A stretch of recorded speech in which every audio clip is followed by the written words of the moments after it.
Welcome to BRK news. నేను వెంకట్. బులెటిన్లో ముందుగా హెడ్లైన్స్.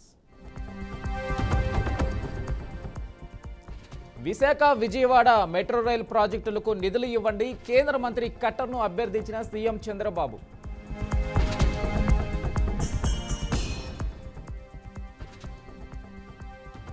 ఈ నెల 12 నుంచి తెలంగాణ అసెంబ్లీ సమావేశాలు. ఎస్సీ వర్గీకరణ బిల్లును ప్రవేశపెట్టే అవకాశం.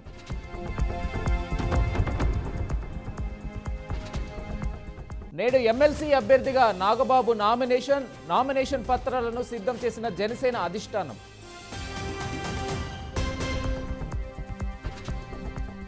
నేడు జనసేనలోకి పెండెం దొరబాబు. పవన్ సమక్షంలో పార్టీలో చేరనున్న మాజీ ఎమ్మెల్యే.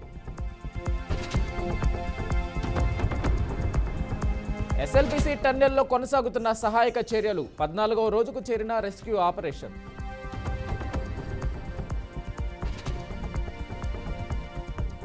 యాదగిరిగుట్టలో కన్నుల పండుగగా బ్రహ్మోత్సవాలు. భక్తుల కోసం ప్రత్యేక ఏర్పాట్లు చేసిన అధికారులు. వెబ్సైట్లో 10th విద్యార్థుల హాల్ టికెట్లు. తెలంగాణలో 21 నుంచి 10వ తరగతి పరీక్షలు. కన్నడ నటి రన్యారావు గోల్డ్ స్మగ్లింగ్ కేసు విచారణ. నేడు తీర్పు వెల్లడించనున్న బెంగళూరు కోర్టు. లగచర్ల భూ వివాదంపై హైకోర్టు ఆదేశాలు. భూసేకరణ నిలిపివేయాలని స్టే విధించిన ధర్మాసనం. నేడు ఢిల్లీకి వెళ్లనున్న సీఎం రేవంత్ రెడ్డి. ఎమ్మెల్సీ అభ్యర్థుల ఎంపికపై ఏఐసీసీ పెద్దలతో చర్చ.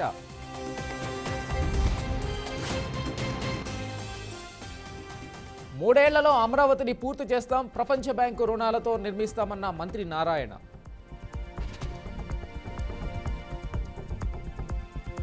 ప్రకాశం జిల్లా తర్లపాడులో అగ్ని ప్రమాదం. 50 ఎకరాల్లో గడ్డి దగ్ధం. లక్షల్లో నష్టం జరిగిందని రైతుల ఆవేదన.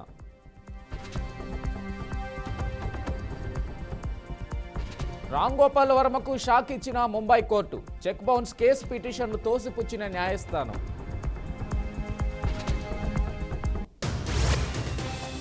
పాలకొల్లు పిఎస్లో ఎమ్మెల్సీ దువ్వాడపై ఫిర్యాదు. పవన్ కళ్యాణ్పై అనుచిత వ్యాఖ్యలు చేశారన్న జనసేన నేతలు.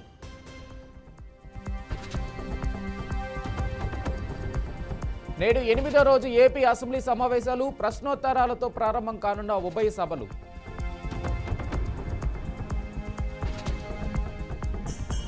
త్రిభాషా విధానంపై సీఎం స్టాలిన్ కీలక వ్యాఖ్యలు. బలవంతంగా హిందీని ప్రవేశపెడుతున్నారని మండిపాటు. భద్రతా విషయంలో ప్రభుత్వం శ్రద్ధ చూపిస్తుందన్న మోడీ. దేశంలో ఉగ్రవాద దాడులు అంతరించాయని వెల్లడి.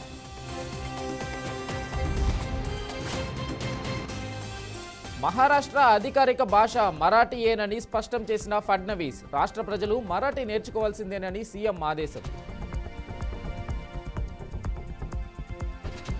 కేపీహెచ్బీ మెట్రో స్టేషన్ దగ్గర యువతలు హల్చల్. కారుతో 2 వీలర్ వాహనాలను ఢీకొట్టిన యువతలు.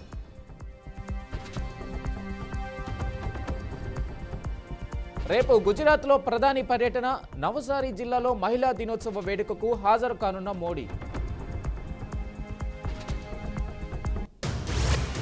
ఉద్యోగులకు ఇన్ఫోసిస్ కీలక ఆదేశాలు. నెలలో 10 రోజులు ఆఫీసుకు హాజరు కావాలని నిర్ణయం.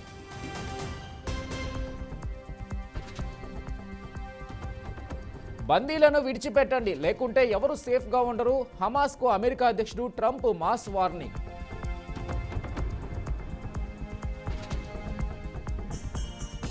నేడు ఏపీ కేబినెట్ సమావేశం. సీఎం చంద్రబాబు అధ్యక్షతన భేటీ. పలు అంశాలపై చర్చ.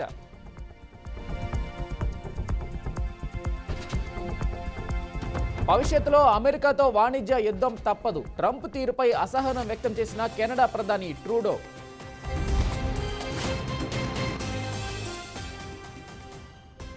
మరోసారి భేటీ కానున్న ఉక్రెయిన్ అమెరికా అధ్యక్షులు. అర్థవంతమైన చర్చలు జరుగుతాయన్న జెలెన్స్కీ.